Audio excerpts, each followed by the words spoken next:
All right, we've got an awesome presentation for you today from Reagan Yan.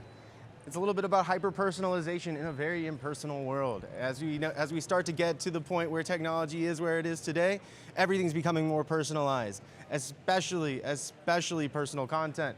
So how do we keep you maintaining your actual personality as we start to manage that data? Reagan's got a great conversation for us, and he's going to take it from there. So Reagan, whenever you're ready, take us away. Hi everyone, can you hear me? Not. It's so weird, I've never done this before. All right, so I'd like to thank you all for coming.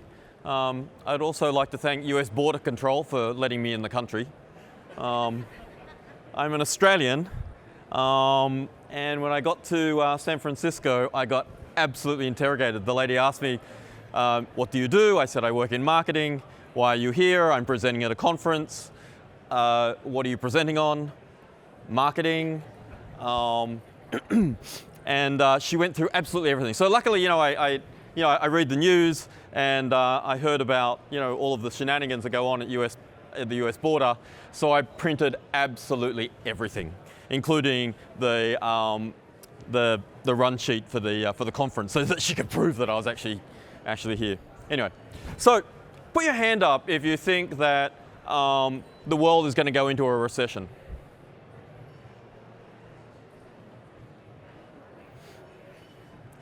So for everybody else, the Disneyland is down the road. I think the world is going to go into a recession. And hyper-personalization is not about technology. Hyper-personalization is not about something funky and trendy that we should be doing. Hyper-personalization is about marketing efficiency.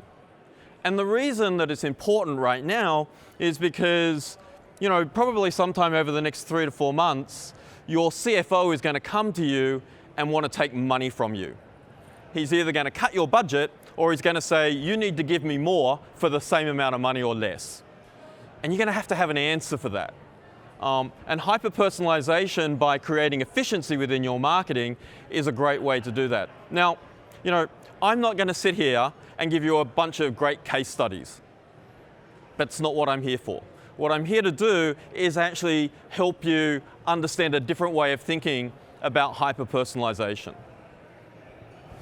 So this will be available to you later, so I put the summary in the deck so everything is in one place. But if we get it right, if we get hyper-personalization right, then we can create this serendipitous moment between us and our marketing and our customer. And when is a customer most likely to buy? When they feel good. If you can make your customer feel good, if you can make your customer feel known, if you can make your customer feel comfortable with you, then they will be far more likely to buy from you than if you do not. That's why we personalize. Personalization is all about creating connection. But there's a very, very fine line. If you step over the line, hyper-personalization becomes creepy. Right? It's a very fine line between serendipity and creepy. And we need to very carefully walk that line.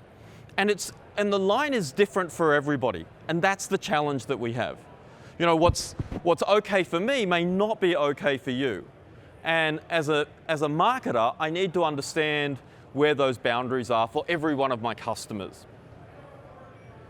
So, here's an example. Hyper-personalization can go in a whole bunch of very strange directions. And one of them that really bugs me is this. So, this is dynamic pricing that is used on a lot of the OTAs.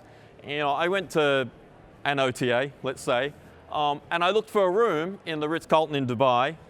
And the first time I went there, it was $395. The second time I went, 10 minutes later, it was $445. Same room, same date, same time, right?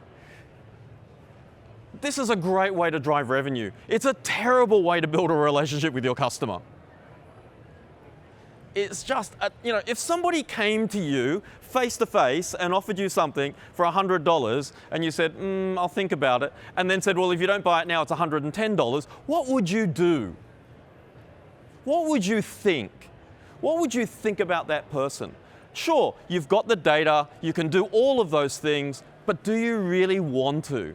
Because at the end of the day, we need to use this data not to sell something today, we need to use this data to build relationships so we can sell and so that we can have relationships with you into the future, right? So it's very important that when you're thinking about hyper-personalization, that you're not taking a transactional view of this world, right? Because in the long run, you're going to use all of that data to destroy those relationships.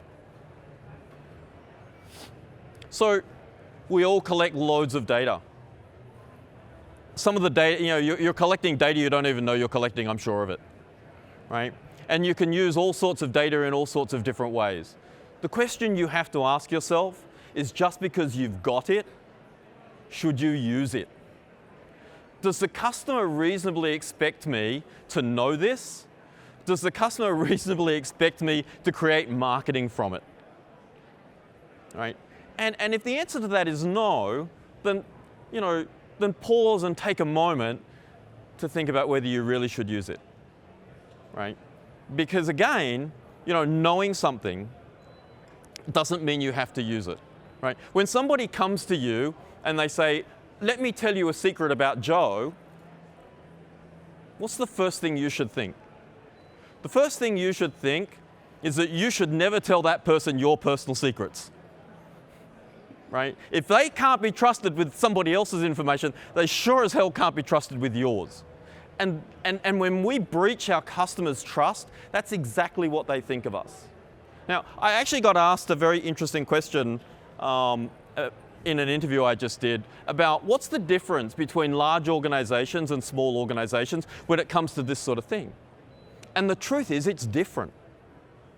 If you're AT&T, you have very little bandwidth to do something wrong, because people will hammer you because you're AT&T. But if you're a mum and pop store, you've got a lot more latitude than AT&T does, right? So if you're a small or medium-sized business, there's a lot of things that you can do that big organizations cannot do, right? So again, there's no right or wrong answer to any of this, right? Everybody's solution to this and everybody's truth here will be different. But just because you've got it, think about, what should I do with it? Because, what I believe is that as an organization, you do not own the customer data. You are at best the custodian of that data. The owner of the data is the person whose data it is. So as a custodian, and if you think about yourself as a custodian of that data, your mindset will change.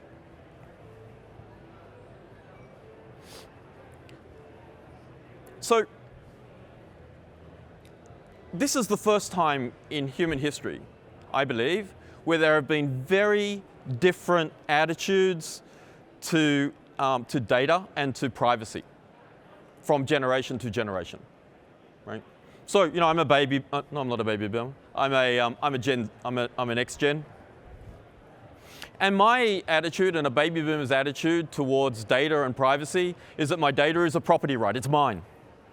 And you can only use it if I let you use it, but it's mine. So how you communicate with me has to be sympathetic to my attitude to my privacy. But a Y-gen sees data very differently. Y-gens see data as a value exchange. I'll give you all of the data that you want as long as you give me something of value in return. And that value in return could be a better experience, it could be a better price, it could be whatever. But they see data and privacy as very much a data exchange, and they will give up their privacy if they think that they're going to get something worthwhile in return, a la Facebook. Gen Zs have a very, very different view of data. When a Gen Z is registering for a website, for an app, for something, they go to another website, they get an email that will disappear in 10 minutes, and they use that email to register. They do not want you to know who they are. And most of the data that you'll collect about them is rubbish. And they ensure that it's rubbish. They know how to do it. They know how to do it like people like me do not. Right? And when you're marketing to them, you have to understand that you're not marketing to a real person most of the time.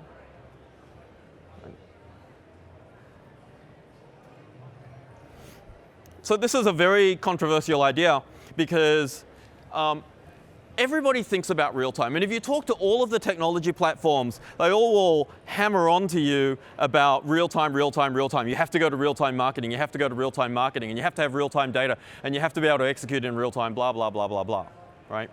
And it's true, real time is great. Everybody wants to do real time, right? But real time is only good for conversion optimization. Because if the customer isn't talking to you, real time is silent. But if the customer is talking to you, real time can help you convert.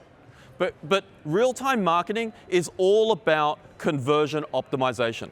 It's the thing that you'll get up and you'll come and you'll speak at SaaS Innovate about my real time campaigns, and everybody will go, wow, right? But batch campaigns, which are the things that are not very sexy and the things that we've all been doing for 20 or 30 years, are actually the things that drive demand. Batch campaigns drive demand. Real-time campaigns might help you convert that demand, but batch campaigns drive demand. Why? Because batch campaigns are talking to customers that are not talking to you right now.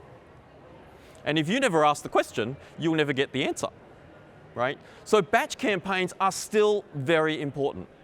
Most of your revenue, and most of your demand generation will be driven by batch campaigns.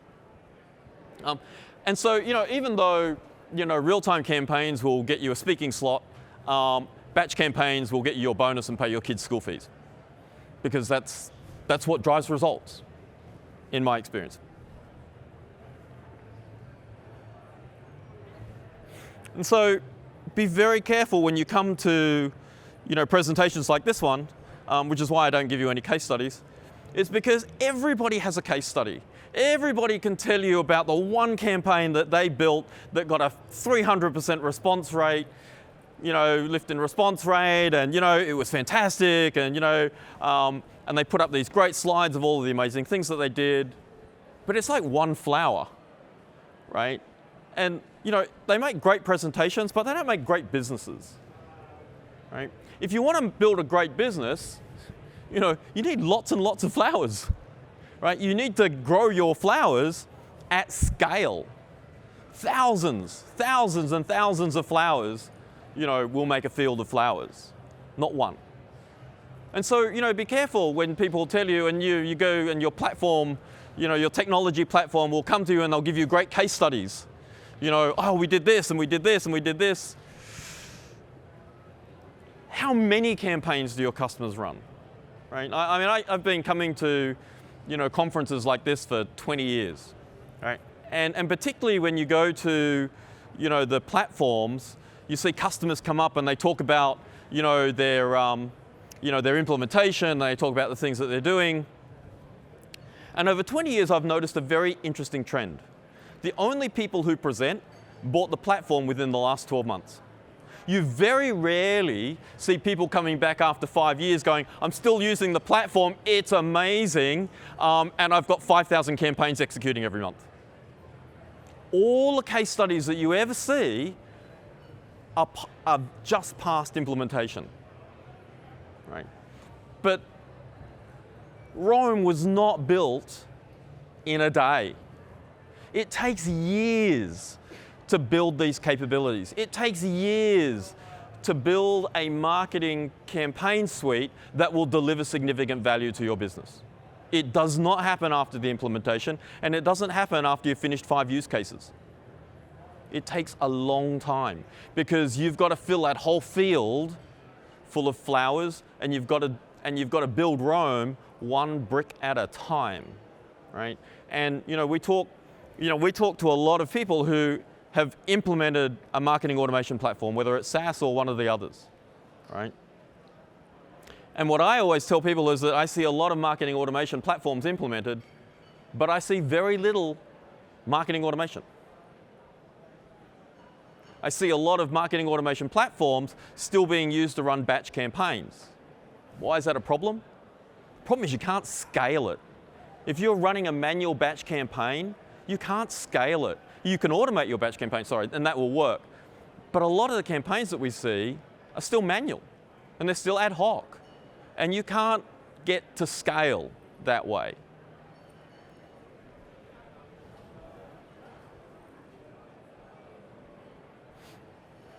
So, you know, despite what everybody tells you, the solution to your problem is not to get your platform and throw it out and get a new one.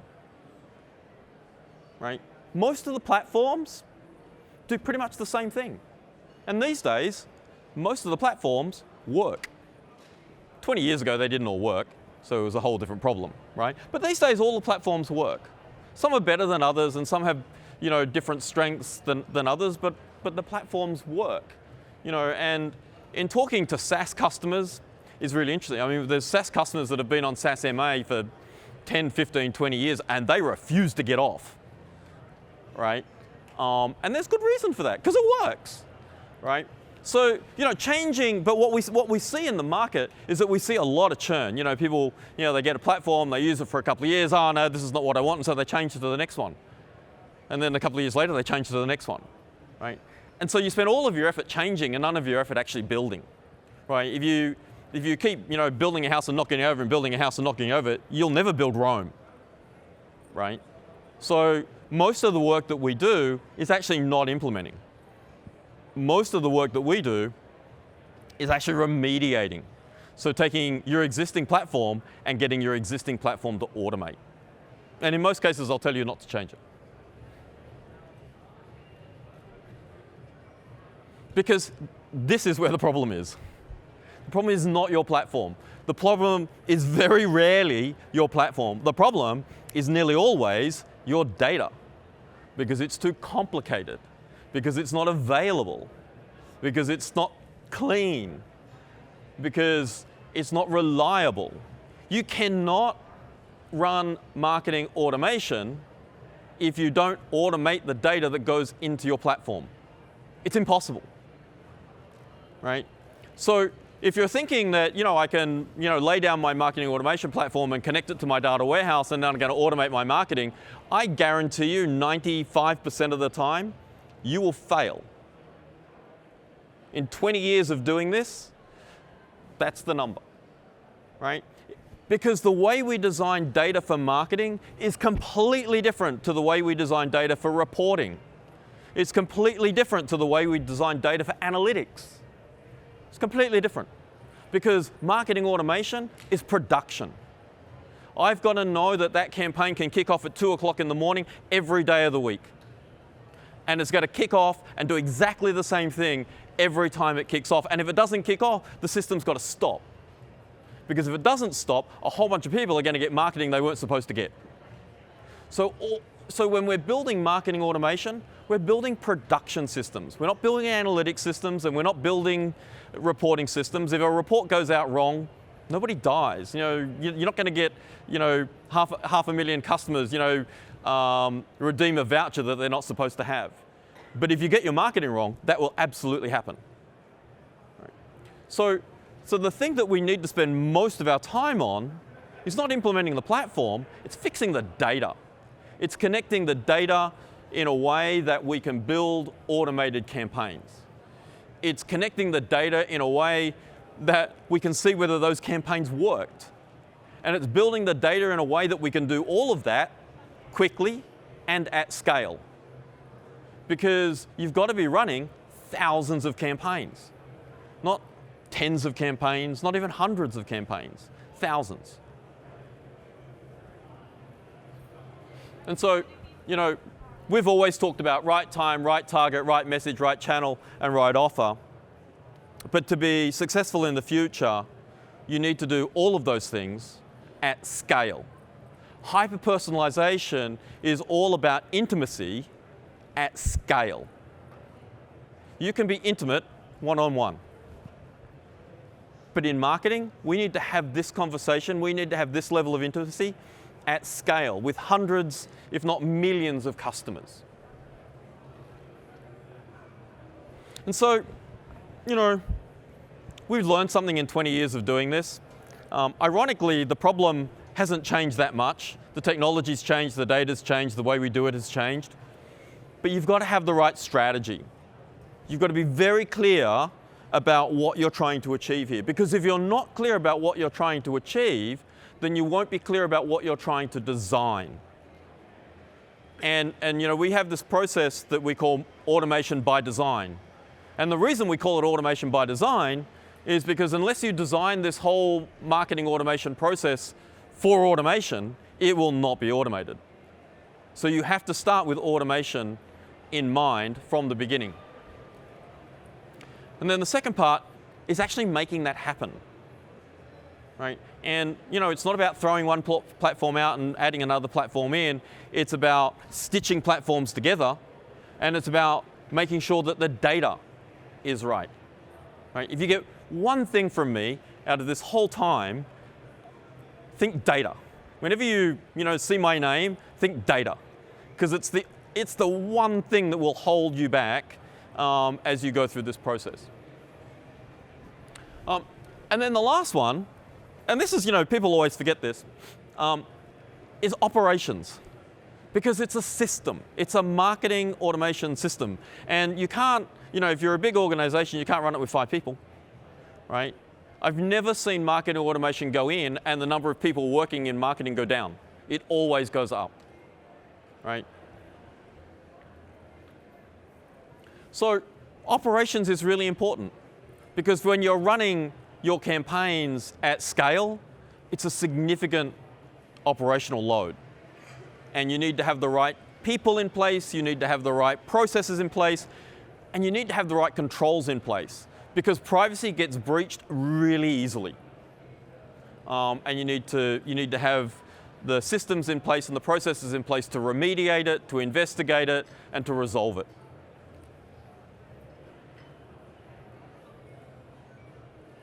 So what we do is that we break this process down into data.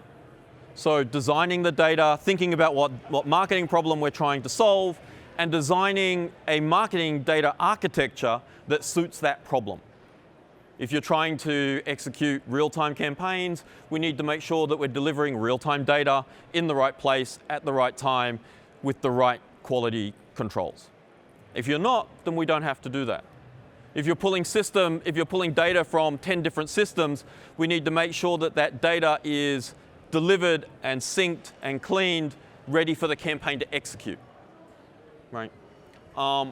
We need to have the right data model so that you don't have to be a rocket scientist to build a campaign. So understanding what campaigns we're trying to build and understanding how to design the data so that that can execute quickly and easily. Then we need to make sure that we do have the right technology.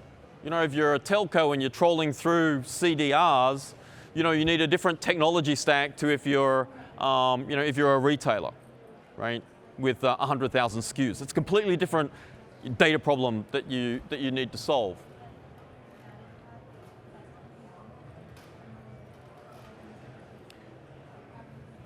These are around the wrong way. And then we need to think about marketing. So, one of the interesting things, and it does baffle me, but it's a very common issue, is people, I've got the system, I've got the processes, I've got the data, but I don't know what to do with it now. I don't have enough campaign ideas, I don't have enough, whatever. So what we've done, and what other people have done, I'm sure, is that we've created libraries. So if you're a retailer, we have a library of campaigns that you can use. If you're a telco, we have a library of campaigns that you can use. It doesn't mean that every single campaign in the library is useful to you, but it's a beginning. And when you begin the process, it's much easier to continue it. The second thing on this slide is, I think, really interesting, because I'm a geek, and that's optimization. Optimization in batch campaigns can create an amazing uplift in your campaigns. It's like magic. You run 15, 20 campaigns at once, you run an optimization process, and you could easily get a 40% increase in the performance of all of your campaigns using an optimization process. And there is only one marketing optimization platform available now. There used to be quite a few, but there's only one left. It's SaaS, but there's only one left. But I think it's a really, undervalued and it's a forgotten art within marketing automation. But believe me, if you can get marketing optimization to work in your batch campaigns, it's amazing. And then, reporting. So, creating campaign reports that tell you what open rates are and, how many people click through and how many people bought it and what the revenue is interesting, right? It's interesting, but it's actually not very useful. What's really interesting, when you think about reporting, think about attribute reporting, right? When you're thinking about reporting, think about measuring the attributes that built the campaign. So, did segment A, outperform segment B, C, D, and E? Did this, does age, what age ranges, respond to my campaign? What value ranges respond to my campaign? Do you know the easiest way to double the response rate of your campaign? Take out all the people who won't respond. It's the easiest way, right? So build a reporting structure that figures out who doesn't respond and then just don't market to them. Right? So, you could turn yourself completely inside out trying to build the world's greatest model to try to improve the targeting of the 10% of people who are going to respond, or you can just figure out who doesn't respond and take them out. The result will be the same, and it's a lot easier, right? And you can do it faster and easier, and you can productionize it, right?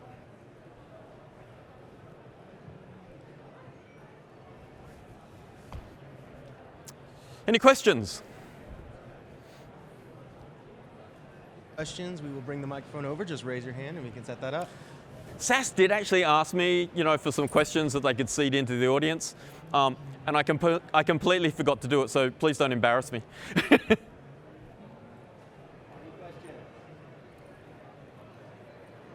Questions across the board, anybody? Well, if not, then thank you so much, Reagan. Everyone give Reagan a round of applause. Thank you. Amazing presentation. Thank you so much for your time.